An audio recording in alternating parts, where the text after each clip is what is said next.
Բիզնեսի աջակցման կենտրոնի հիմնադիր տնօրեն Զամբոշ կյանքում անկնում ամեն օր ամեն բան համալսարան, հետո ամերիկյան համալսարան մենք սկսեցինք օրը 8-10 ժամ անգլերեն սովոր բազմաթիվ հայեր դրսում հասնում են հաջողությունների Բարև ձեզ սիրելի հայրենակիցներ Ճանաչիր մերոնց հաղորդաշարը սկսում է իր հերթական հաղորդումը Սիրով ուզում եմ ներկայացնել մեր այսօրվա հյուրին Բիզնեսի աջակցման կենտրոնի հիմնադիր տնօրեն բիզնես խորհրդատու Սամվել Գևորգյան Բարև ձեզ Ողջույն Ես գիտեմ որ դուք Հավարտել եք Երևանի պետական համալսարանի կիրառական մաթեմատիկայի ֆակուլտետ, այսինքն մասնագիտությամբ մաթեմատիկոս եք, ծրագրավորող մաթեմատիկոս, հետո ինչ որ անցում եք կատարել, այդ անցումը կարող եմ ես ասել, կարող եք դուք ասել, ինչ եղավ։ Անցումը շատ հետաքրքիր է, իրականում պետական համալսարանում այդ մաթեմատիկական կրթությունը ինձ ամբողջ կյանքում է օգնում, ամեն օր, ամեն վայրկյան, ու շատ մեծ փորձառություն էր դա, ու այդ անցման մեջ մտածողության առումով, չէ՞, մաթեմատիկական վերլուծության, որովհետև հենց որ ինչ որ մի բանից խոսում են, ինչ որ փաստ, ինչ որ մեկը մի բանի մասին խոսում է, ես դա չեմ ընդունում որպես փաստ։ Ես վերլուծում եմ ինչու ասեց, ինչն էր նպատակը ասելու, այդ մաթեմատիկական մտածողությունն է վերլուծել, համեմատել, որոշում կայացնել, դա միլի վայրկյանների հարց է, այդպես չէ, process-ը գնում է, բայց այդ հնարավորությունը տվել է դա ու այդ անցման ընթացքում էլ շատ օգնեց այդ մաթեմատիկական մտածելակերպը, որովհետև 1990 թվականին, երբ որ կիրառական մաթեմատիկան ավարտեցի, ընդունվեցի Երևանի ոսկերչական գործարան որպես ծրագրավորող ու պահեստների կառավարման ծրագիր ենք մշակում Այն ժամանակ երիտասարդ էի, չէի հասկանում ինչու են պահեստապետները դեմ այդ ծրագրին, որովհետև իրենց կյանքը պետք է հեշտացներ։ Իսկ ամբողջ համակարգը դարձնում էր կառավարելի։ Հետո հասկացանք, որ դա իրենց ձեռնտու չէր, իրենց ձեռնտու էր, այո, քաոսը, այլ ոչ թե կառավարելի իրավիճակը, նույնիսկ համակարգիչներն էին վնասում գիշերը, մենք առավոտյան գալիս էինք ինչ որ կտրված էր, ինչ որ կաբելներ, ասենք անընդհատ խնդիրներ էր առաջանում Ես լավ պատկերացնում եմ, որտեղ ես էլ եմ աշխատել ոսկերչական գործարանում։ Հա, լրիվ այդպիսի իրավիճակ էր ու այդ ընթացքում 90 թվականից մինչև 91 թվականի ավարտը այդտեղ աշխատել եմ ու մի օր պատահական թերթում ծիածան թերթ կար, որտեղ հեռուստատեսային հաղորդումներն էին տպագրվում, այդ թերթի վերջին էջի մի փոքրիկ անկյունում, ասենք տեսանք հայտարարություն, ես ու ընկերս էինք ամերիկյան համալսարան հերթական ընդունելություն առաջին տարին բացվել էր, հիմա երկրորդ տարվա ընդունելություններ ու շենքներ Շամյանի անվան մշակույթի համագումարների ինչ որ պալատված ինչ կապ ունի խորհրդային միության ինչ որ շենք ամերիկյան համալսարան բիզնեսը ինչ էր մեզ համար անհասկանալի ինչ որ մի բան ու քանի որ ինչ որ բան ենք ուզում մեր կյանքում փոխեինք ու 92 թիվ 91-ի ավարտ ինչ պետքա փոխենք հնարավորությունից ոնց որ կարճեցինք գնացինք դիմեցինք անգլերեն պետքա իմանանք անգլերեն չգիտենք բացարձակ ու շատ ուրախալի էր մեզ համար որ պարզվեց որ անգլերենի քննության կշիռը 30%-ն է 70%-ը որ եթե դու ունես տեխնիկական կրթություն ֆիզիկոս մաթեմատիկոս ինժեներ եւ այլն ավելի մեծ հնարավորություններ են տալիս Այսինքն անգլերենի ուսուցումը հնդածս պետք է լիներ, էլի այո, բայց քննություն պետք է տանք ու քննությունը ինչ ձևով էր, մեզ համար անհասկանալի բազմակի ընտրելու օրինակներով, multiple choice ասածը, հարց, 4 պատասխան, առաջին անգամ էինք նման բանի հանդիպում ու տարօրինակ էր մեզ համար, որովհետև մենք սովորենք խնդիրը տան, խնդիրը լուծենք, մտածենք, այո, միակ լուծումը գտնենք ու մենք էլ անգլերեն չգիտենք, սկսեցինք պարապել, բառարանը կանաչ կազմով հաստ, վերցրեցինք առաջին էջից 1-2 բառ, ինչքան առաջ կարող ենք գնալ, հետո Մոսկվայից ծանոթներ գտանք ուղարկեցին Բոնկի գիրքը, հայտնի, էլի չհասկացանք ինչ անենք իր հետ, բայց քննության օրը մոտենում է։ Պարզվեց 130 հարցից բաղկացած տեստ է, ամեն հարցը 4 պատասխան ու աշխատեց մաթեմատիկական մտածելակերպը, հավանականությունների տեսությունը, մտածեցինք, քանի որ պատահական ընտրենք, հավանականությունը քիչ է, որ ճիշտ պատասխանները շատ կլինեն։ Գես ասված է, հա, գես որ գուշակել գես, հա։ Որոշեցինք մեկ պատասխան ընտրել։ Այսինքն բոլորը A դնենք կամ բոլորը B դնենք, որովհետև հավանականությունը մեծանում է, որ հավանականությունը տեսություն է, դա հեծանիվ չենք հորինել, մեծանում է, որ ճիշտ պատասխանները շատ կլինեն, ու մտածեցինք, որ պատասխանը A-ը եւ D-ն առաջին ու վերջինը հանեցինք, մտածելով, որ հարցերի ճիշտ պատասխաններ դնողը առաջին ու վերջինի վրա քիչ կշեշտադրի մեջտեղները, մնաց B-ն ու C-ն, դա էլ հայավարի ղուժգիր դրեցինք, գցեցինք ու B-ն ընկա, ու բոլորը B պատասխանեցինք ու ստացանք 31 միավոր 100։ Անցողիկը 30-ն էր։ Այո, անցողիկը 30-ն էր, ստացանք, ընդ որում 3 ընկերներով էինք, 3-ից 2-ը անցավ։ Այդտեղ շատ մեծ դեր կատարեց, հենց այդ մտածելակերպը, ու 30% կշերտվեցին անգլերենին, անգլերեն չիմանալով քննություն հանձնեցինք անգլերենի եւ 70% տեխնիկական կրթության ու մտանք բիզնեսի աշխարհ։ Ժամանակ ամերիկյան համալսարանի դասախոսները բոլորը ամերիկացիներ էին, հայտնի ընկերությունների, հայտնի ղեկավարներ, ու այս համար մեծ փորձառություն էր։ Երբ որ մտանք լսարան, անգլերեն չգիտենք ու անգլերեն են խոսում։ Այսինքն նաև networking էր, հիմիկվա լեզվով ասած։ Լրիվ networking էր, որովհետև այդ դասախոսների հետ մինչև հիմա կապերի մեջ ենք, կան ցավոք մահացածներ, բայց մի մասի հետ կապերի մեջ ենք, մեկը մինչև հիմա ապրում է Երևանում իրենց հետ, ու այն որ հաշվապահության բաներ էր դրի, հա, չէ, ինքը բանի մարդկային ռեսուրսների հետ կապված կոչվում է կազմակերպչական վարքագիծ, այդպիսի բաներ, կուրսեր տալիս, մեր համար լրիվ ոչ նորմալ առարկա այն ժամանակ, ինչա նշանակում կազմակերպության վարքագիծ, հիմա է դա նորմալ, այդպես 2 տարի շատ արագ տեմպով մտանք տարբեր առարկաներ, ֆինանսական կառավարում, մարքեթինգ, լրիվ նորություն, ռազմավարություն, լրիվ նորություն, մարդկային ռեսուրսների կառավարում, իսկ այդ լեզվական բարիերը ոնց հաղթարեցիք։ Մի կես տարի անց հաղթահարվեց, որովհետև կես տարի ինտենսիվ անգլերեն ենք սովորում, ոնց եք անգլերեն սովորում ենք համալսարանում, առանձին դասընթաց։ Այո, կես տարի սովորում էինք ու այդ կես տարվա ընթացքում էր սովորացում, մտնում ենք լսարան ու ամերիկացիները անգլերեն խոսում են, ոնց որ միանգամից ճակատամարտ, հա, մտանք բանի, ռազմադաշտ,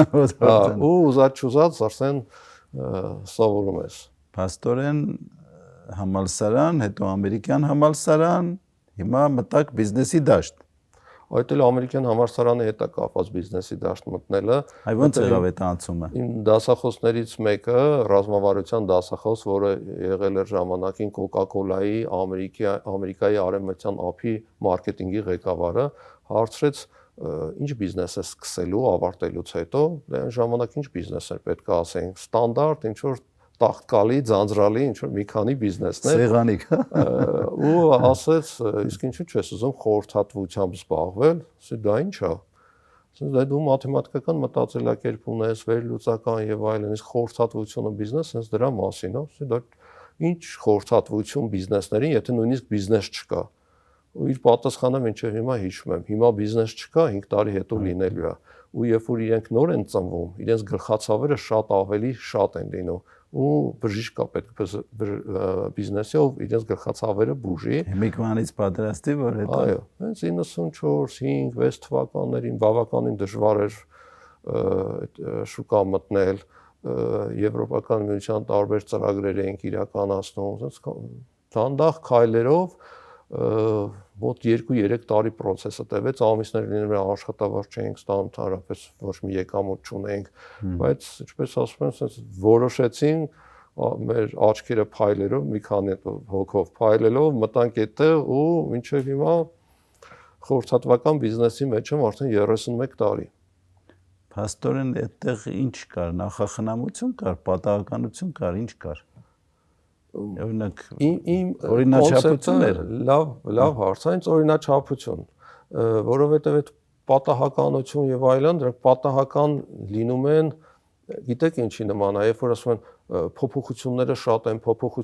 շատ են, ես էլ ասում եմ փոփոխությունները միակ կայուն երևույթն են մշտապես այդ փոփոխությունները կան, հա։ Նույնն էլ այդ պատահականություններ չի լինում երբեք, ինչ որ պատահականություններ արդյոք որ այդ ծիածան թերթը գտանք։ Պատահականություն էր, որ իմ դպրոցում մի քիչ հետ վերադառնամ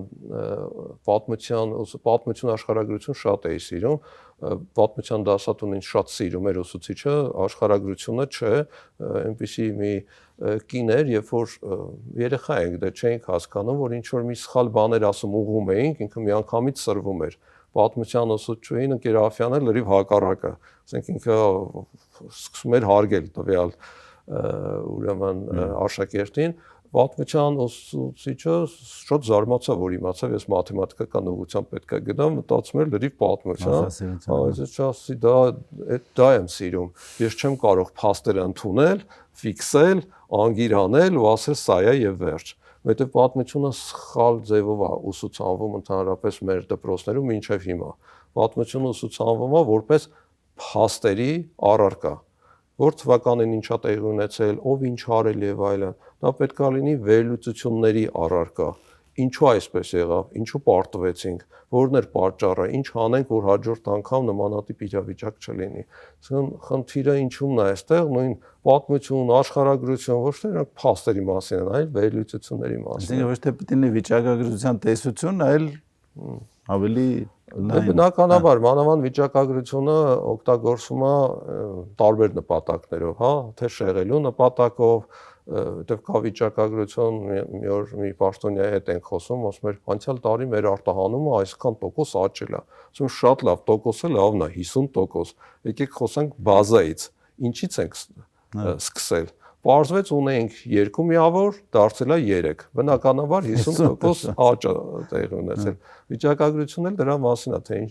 որ իրավիճակում ինչ կարող ես անել։ Դրա համար ես չեմ կարծում, որ պատահականություններ են, ինչ տեղի է ունենում,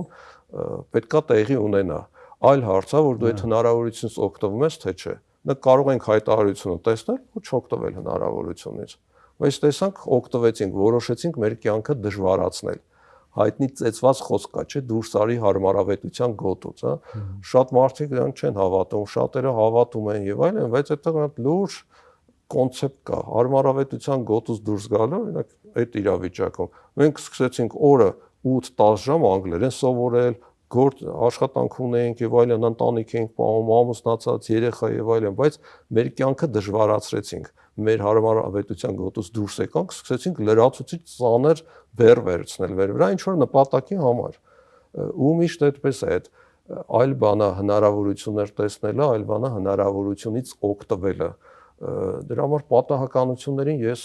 այդքան չեմ հավատում, ավելի շուտ օրինաչափություններ, կապեր կան։ Բայց ես մի դիտարկում անեմ, փաստորեն լինել այդ 90-ականների սկզբներին,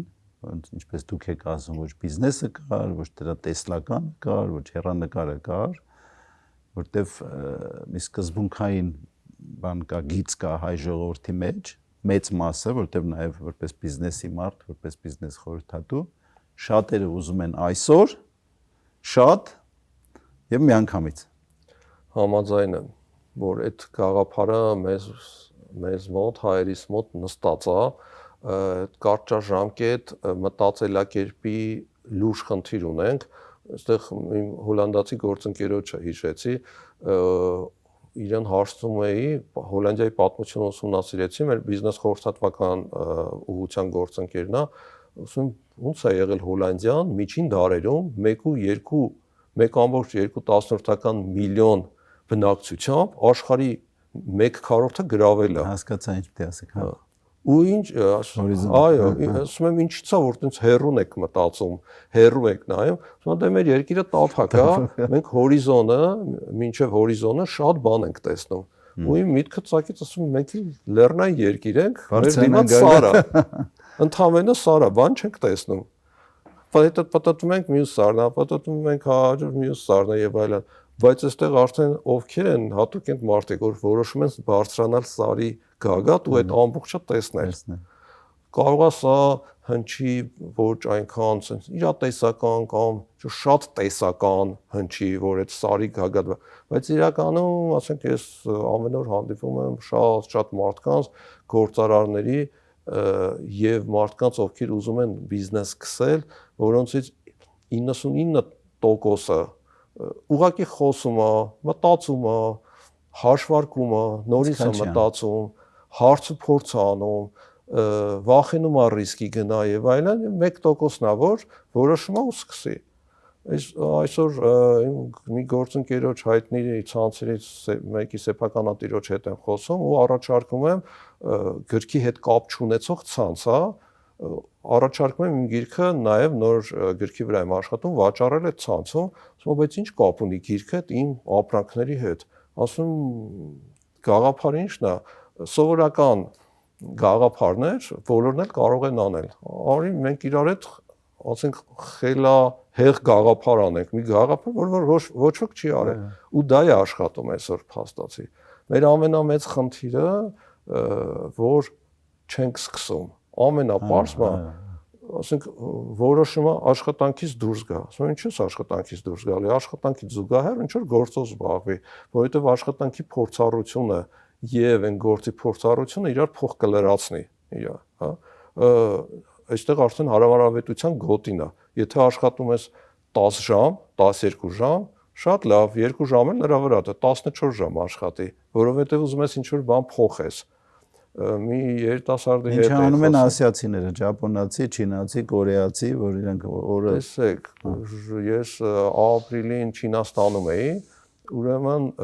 Շանհայ քաղաքից 600 կիլոմետր դեպի արևմուտք գնացել են գործարան, որտեղ գործարանի հասցեն գյուղ է գրված։ Շանհայի նահանգ, ես ինչտեղ գյուղ Լիան։ Ու ասում ենք դա գյուղական վայրակ է, գնանք գոնե Չինաստանի գյուղն էլ կտեսնենք, 1.2 միլիոն բնակչություն ուներ այս գյուղը ասածը, ժամը 6-ին փողոցներում մարդ չկար, բոլորը աշխատանքի էին։ Ժամը 4-ին փողոցները լցվում էին, 6-ից մինչև 4-ը աշխատում էին։ Հետո մեծ մասը իրենց տարբեր բիզնեսներով են զբաղված, տարբեր առևտրով են զբաղված։ Մեր պարագայում ասում ենք դե հոգնած գնացինք տուն, որ ասում եմ հարավարավետության գոտուց դուրս գալ հենց դա է, հոգնած ինչ որ մի բան անել, հա, լավ իմաստով, դու հոգնած ես, քեզ հաղթահարում են, նորից եմ ասում, կարող է շատ տեսական հնչի, բայց շատ օրինակներ գիտեմ, ներառել իմ օրինակը, որ ասենք մի ժամանակ իմ գրաֆիկս այնպեսին է, հիմա այստեղից պետք է գնամ ժամը 7-ին մի հատ մեծ կոնֆերանսում ելույթ ունեմ, հետո ժամ 8-ից հանդիպում ունեմ եւ այլն, ասենք ընկերներս շատերը հարցնում են, ասում են, բայց քեզ պետք է որ իմ կյանքը դարձնում է հետաքրքիր դա, որ պետք է գնամ տունը նստեմ, ասենք ժամը 7:30, 8-ին ինչ պետք է անեմ, նոր հնարավորություն պետք է ոնց որ անընդհատ փնտրես, մի քիչ ոնց որ իմ մասին եղավ մի բան, բայց ոնց որ երիտասարդների վրա դա պրոյեկտ է։ Մեր խնդիրը չսկսելն է, մտածել, ասում են փող չկա։ 1000 օրինակ կարող եմ բերել, ինչպես առանց փողի բիզնես սկսել։ Իմ YouTube-յան ալիքում այդ ամեն ինչը կա։ Ես նույնիսկ մտել եմ TikTok-ում եմ հաշիվ բացել, ընկերներս ասում են, բայց քեզ պետք է, ասում եմ ինձ պետք չի, ես ուզում եմ ինչ որ գիտեմ, ես այնպեսի մարդ եմ, իմացածած չեմ ուզում մեջս պահեմ ինչի համար։ Թող մարդիկ տեսնեն, ու հետաքրքիրը ինչ է, որ ռեակցիաները Facebook-ում, Instagram եւ TikTok-ում լրիվ տարբեր են։ Մեկնաբանությունները մարդկանց, ռեակցիաները լրիվ տարբեր են, նույն նյութի վերաբերյալ։ Մի հետաքրքիր բան էլ ասեմ սոցիալական ցանցերի հետ կապված, այնտեղ ամենավատ, ամենաբացասական, ամենաագրեսիվ, ամենաթունոտ մեկնաբանություններ անողները 65+ տարեկան տղամարդիկ են։ Ու որ մտնումն է, ասենք վերլուծություն է դա, ոչ թե ուղղակի ենթադրություն, հա, որովհետև այդ չարացած են ինչ կարող է, չգիտեմ, չարացած են, իրացված չեն, ու այդ մարդիկ խնդիրը ինչն է, ինչու եմ այդ օրինակը բերում։ Ես երբ որ երիտասարդներին հարցնում եմ ձեզ ով է խանգարում բիզնես սկսել, միաբերան ասում են մեր ծնողները։ Ու այն ծնողը 65+ տարեկան, ով ասում է, ինչ գործ ունես, մտնես ռիսկի տակ, ավելի լավ է գլուխդ կախ գնա մի հատ բանկում աշխատի, բայց ինչի, երեխան ծնվել է ոչ թե գլուխը կախ բանկում աշխատելու, այլ գլուխը բարձր ինչ որ բարձրունքի հասնելու, ինչ որ բան գաղափար անելու, ինչ որ միանգամից տեղավորում, փաթեթավորում, որոշում իր կյանքը ինչպեսին պետք է լինի ու տանում եք դնում եք ինչ որ միգուցե խորհրդային տարիների հետքն է այդ զգուշավորություն նայեք ես էլ այդպես կարծում, մինչև վերջերս, մինչև լսեցի Հայաստանի նախկին վարչապետ Արմեն Դարփինյանի մի հարցազրույց, շատ հետաքրքիր բան ասեց մենք ախր ասում ենք խորհրդային տարիներ, ընդամենը 70 տարի է։ Մենք ասում ենք 35 տարի անկախություն, շատ քիչ է։ Ես էլ այդ թակարդը ինձ անընդհատ դնում եմ թակարդի մեջ, ասում եմ դե քիչ է ժամկետը 35 տարի, բայց այդ 35 տարին խորհրդային ժամանակաշրջանի ուղիղ կեսն է արդեն։ Այն էլ այսօրվա տեխնոլոգիաների ժամանակահատվածը, այսօր էս ինչ խելա հեղարագությամբ ամեն ինչ զարգանում, բայց մեր ազգավ մյուս կողմից ասում ենք 2, 3, 4, 5 հազար տարվա պատմություն ունի, բոլոր մեղքերը գցում ենք 70 տարվա խորհրդային միության վրա։ Միանշանակ չէ, բայց այն ովքեր զգուշավորություն են դրսևորում, ես հակված եմ կարծելու, որ այդ դրա մնացորդն է, բայց նույն խորհրդային տարիներից մարդիկ կային, ովքեր կարողացան հարմարվել, չէ, եւ բիզնես անել եւ տարբեր հաջողություններ գրանցել։ Այսինքն ովքեր կարողացան այդ նախաձեռնողականությունը դրսևորել, փոխվել իրենց էությամբ, նրանք էլ ունեցան հաջողություններ։ Իրականում այդպես է, շատ օրինակներ կան, Հայաստանում էլ կան այդպիսի, դրսում էլ շատ, որ նայում ենք ինչ-որ մի հաջողված գործարարի, որը հասել է գագաթնակետին, ասում ենք ոչ կրթություն ունի, ոչ չգիտեմ խոսել գիտի, ոնց է դրան հասել։ Պատասխանը պարզ է, ինչ-որ մի հատ հմտություն ունի, օրինակ հաղորդակցման հմտություն, մարդկանց հետ համաձայնության գալու հմտություն, ինչ որ բան մտածել ու որոշումներ կայացնելու հմտություն, այդ մարդիկ գիտեն, հիմա իհարկե բարձրագույն կրթությունը կամ կրթությունը կարևոր է, բայց պետք չի մարդուն ասել, ասենք ինչպես է դրան հասել, մարդը դրան հասել է, ինչ, ես չեմ ասում դասական օրինակով օլիգարխիա, ես չեմ ասում դասական օրինակով ինչ որ sense կրիմինալ քայլերի արդյունքում, չէ՞, մարդ, որը ինչ որ զրոյից, ինչ որ բանի է հասել։ Այդպեսի մարդիկ շատ կան, ասենք Հոլանդիայի նման զարգացած երկրում ասում են, սա էս ինչի հյուրանոցն է, որը sense բանով են վերաբերվում, ոչ անլուրջ են վերաբերվում, որովհետև sense ինչ որ 30-ական թվականներին կրիմինալով sense եկել ու իր սերունդները հիմա արդեն դարձել են արդեն sense օրենքը հարգող մարդիկ, բայց մեկ այդ վերաբերմունքը հասարակության մնացել է, բայց իրենք ինչ որ առավելություն ունեն լուրջ, հաղորդակցման լրջագույն հմտություններ։ Այսօր գնում ենք դպրոցում սովորացնում են, ինչ ասեմ, մաթեմատիկա եւ այլն, համալսարաններում չգիտեմ ինչ առարկաներ են սովորեցնում, պարզ պրիմիտիվ հաղորդակցման հմտություն չեն սովորեցնում, բանակցելու հմտություն չեն սովորեցնելու, ինքդ քեզ ներկայացնելու հմտություն չեն սովորեցնում, վաճառքի հմտություն չեն սովորեցնում։ Ֆիննական դպրոցի ինչպես առաջին մի քանի տարիները սովորեցնում են սոցիալական հմտություններ։ Ասում են հենց մարդը կարողացավ երեխան շփվել ուրիշների հետ, շատ հեշտ, փոշեկուլով կքաշի իր ուղեղը բոլոր գիտելիքները։ Իսկ մեզ մոտ մի քիչ այլ է, այդ համակարգը խորհրդային միությունից էլի ասում են գալիս է, բայց այսօրվա դպրոցի այդ կառուցվածքը գալիս է 16-17-րդ դարերից։ Եվրոպայում էլ է այդպես։ Ասենք տարօրինակ չի, որ դպրոցի կառուցվածքը ինչպիսին է, նույն տարիքի երեխաներ նստում են նույն դասարանում ու նույն ուսուցիչը սովորեցնում է նույն բանը ու ծրագիրը։ Միգուցե պետքա տարբեր տարիքի լինեն, որ մեկը մյուսից սովորի, հա։ Միգուցե պետքա ոչ թե միանգամից սովորեցնեն ինչպես գրել, այլ միանգամ սովորեցնեն օրինակ արվեստ,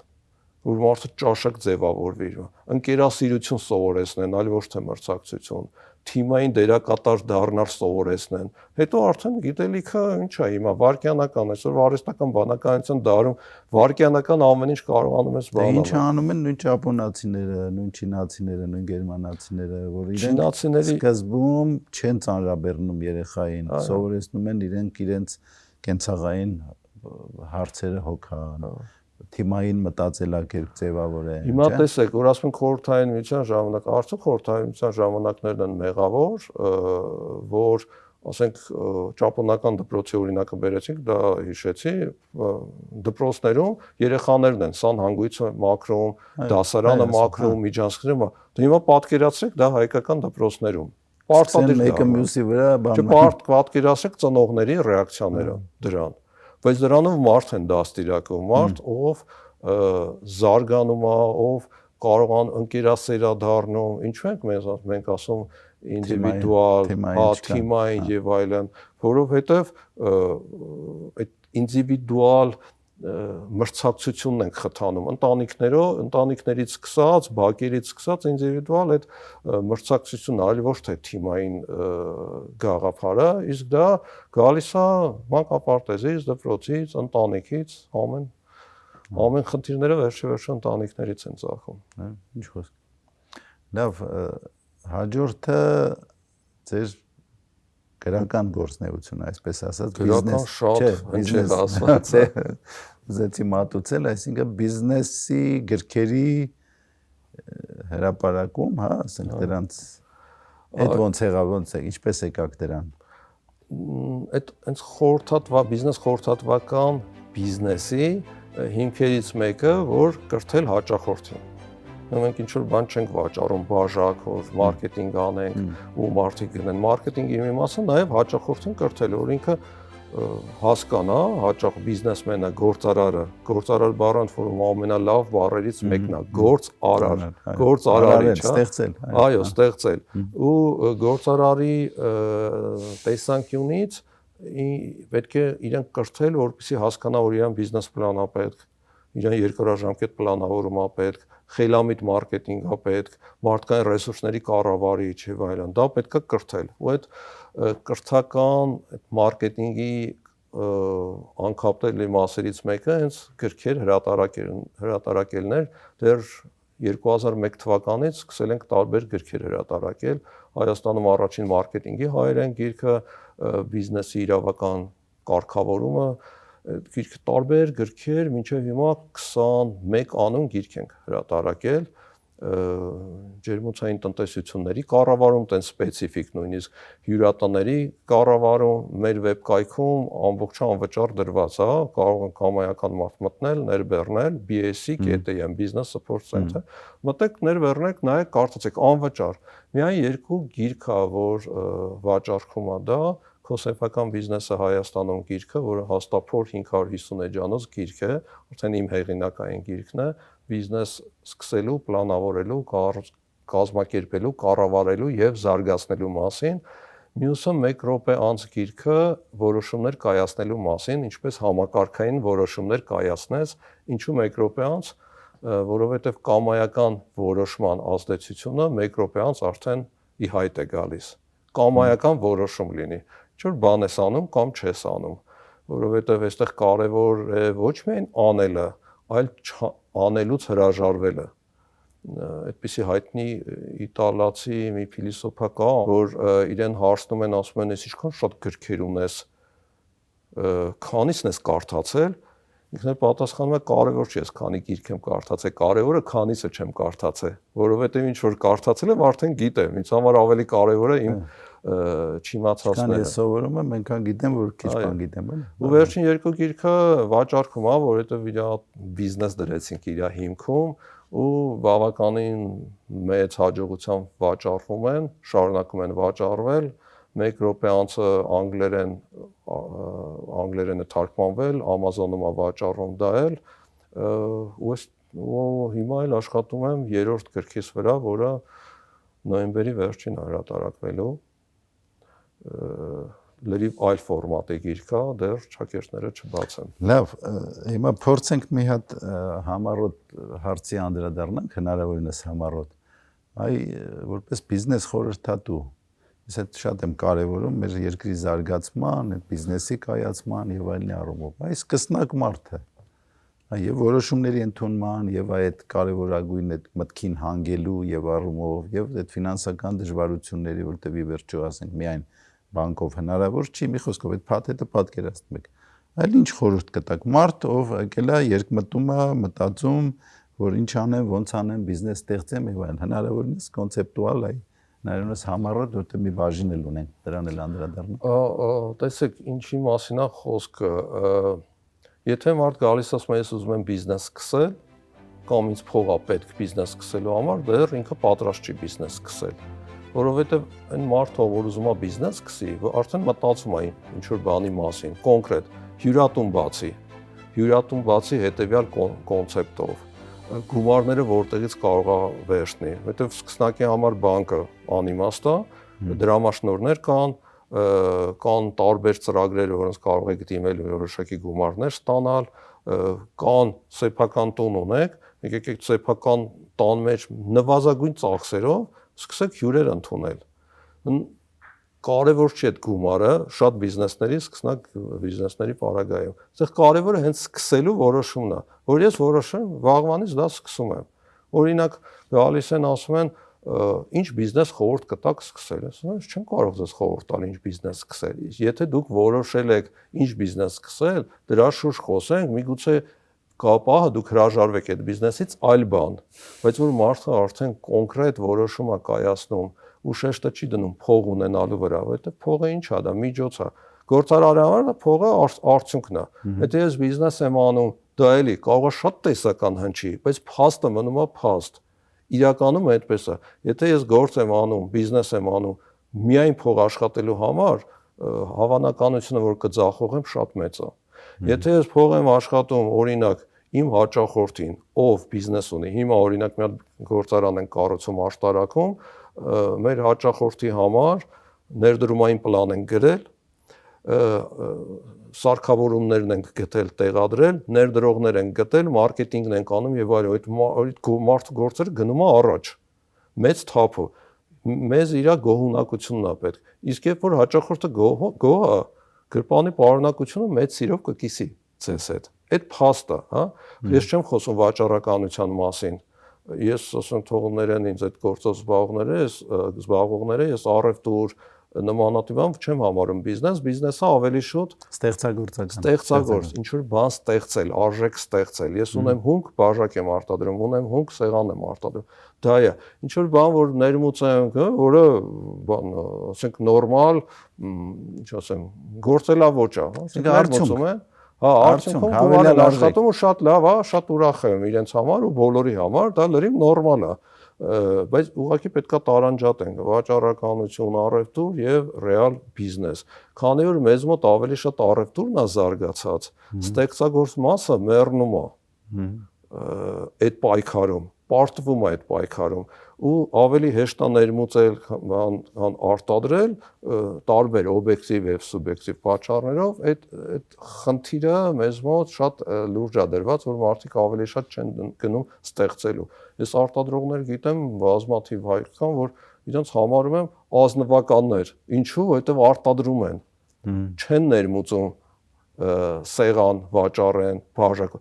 Էլ եմ ասում, ով ներմուծումա դրանով է զբաղվում, մեծ հարգանք իրենց նկատմամբ։ Խնդիրը դա չէ, խնդիրը նա է, որ ես պետքա իմ կարծիքով տարանջատել պետքա, ու իրանք այդ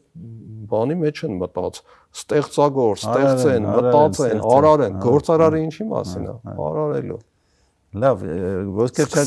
ոսկերչական գործարանի համար ասեցիք, այնտեղ հետ կապված հետաքրքիր դեպք կար, որ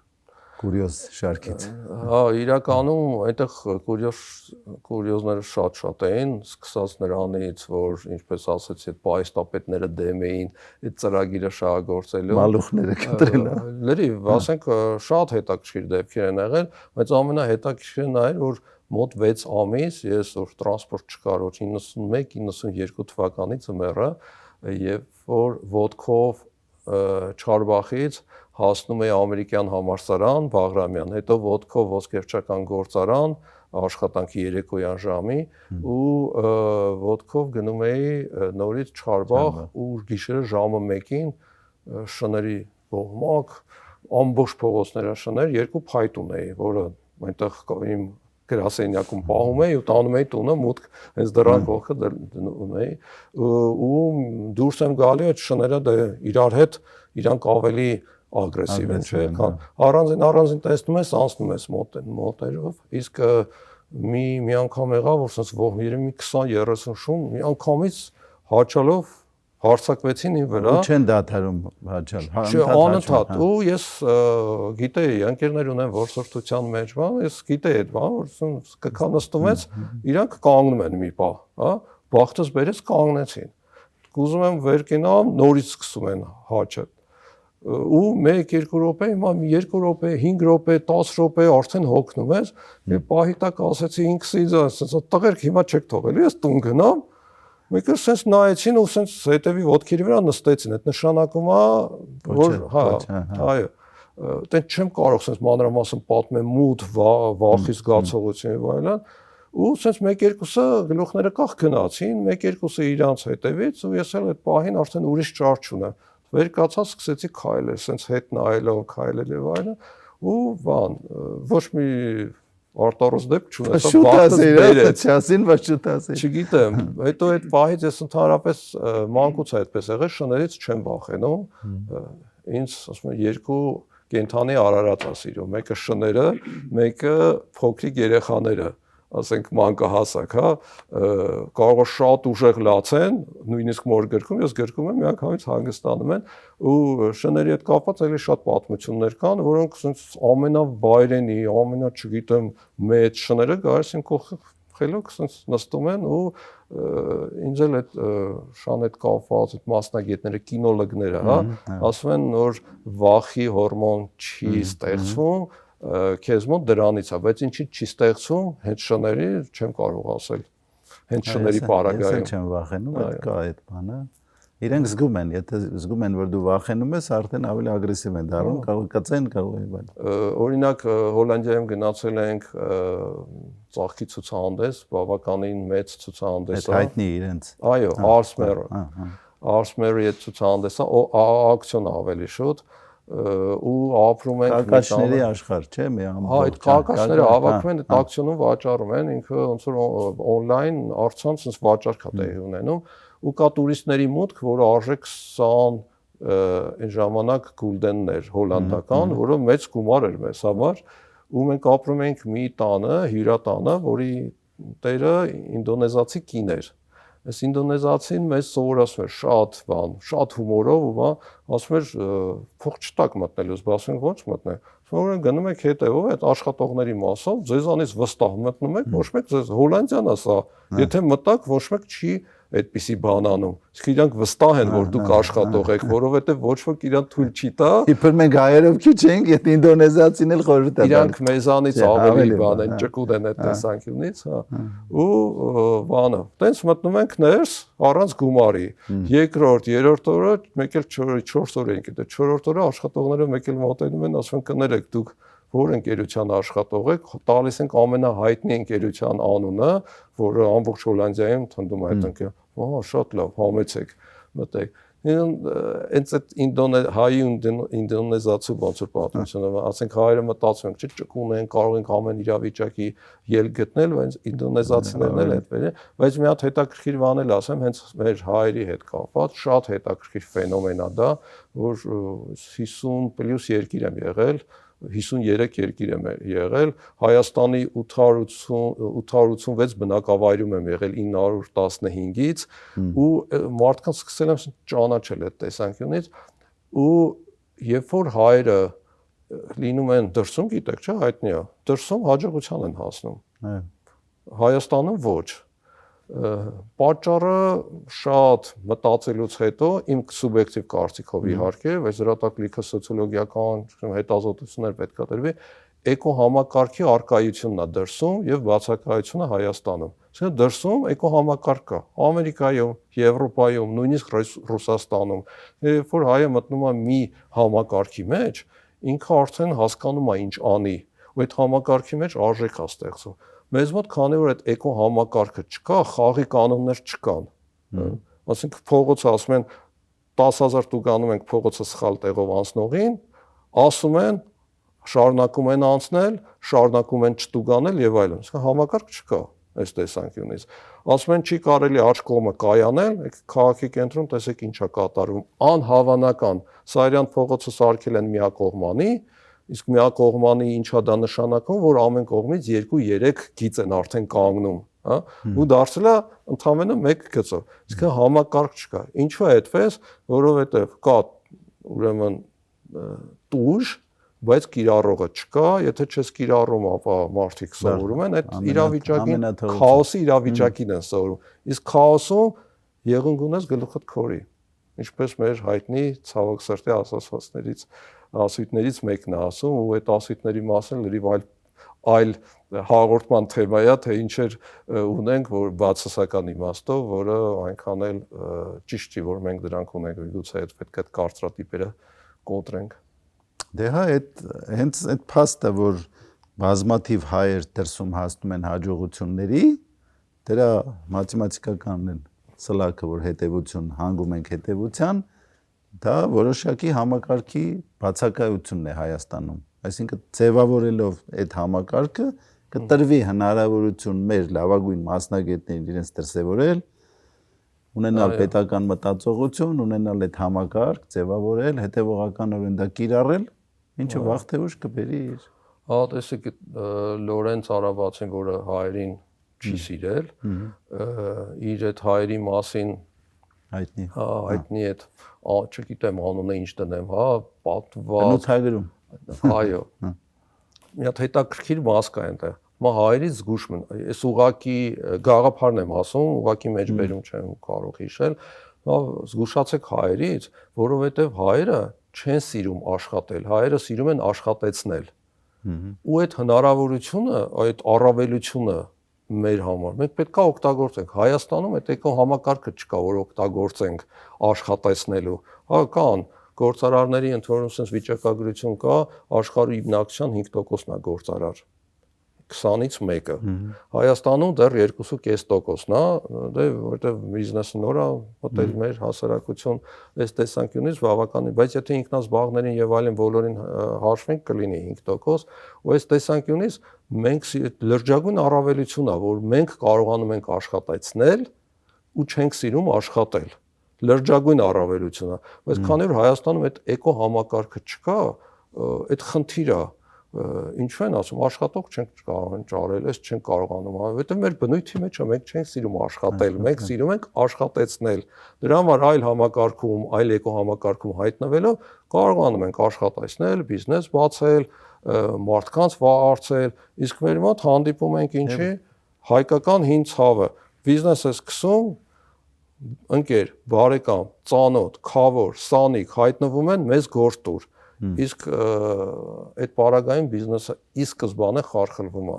որովհետև դու չես կարող քո բարեկամի, քո ընկերոջ, քո քավորի, քո սանիկի հետ հարաբերվել որպես ղեկավար եւ աշխատող։ Բացարձակ։ Դրանից էլ հիմքերը, որովհետև իրանք էլ են սիրում աշխատեցնել։ Այո, ու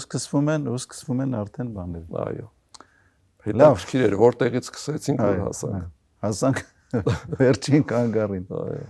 Ամփոփենք։ Սիրելի բարեկամներ, հիշեցնեմ, որ այսօրվա մեր հյուրը բիզնեսի աջակցման կենտրոնի հիմնադիր, բիզնես խորհրդատու Սամվել Գևորգյանն էր։ Շնորհակալություն, հուսով եմ էլի կհանդիպենք։ Ձեզ շնորհակալություն, իսկապես հետաքրքիր չէի սպասում, որ այսպեսի բացահայտումներ կամ այս թեմա այսպես կշեղվի, թեման լավ իմաստով, ինձ համար էլ շատ հետաքրքիր, շնորհակալ եմ։ Ես եմ շնորհակալ։ Սիրելի բարեկամներ, ավարտենք։ Ստեսություն, մինչ նոր հանդիպում։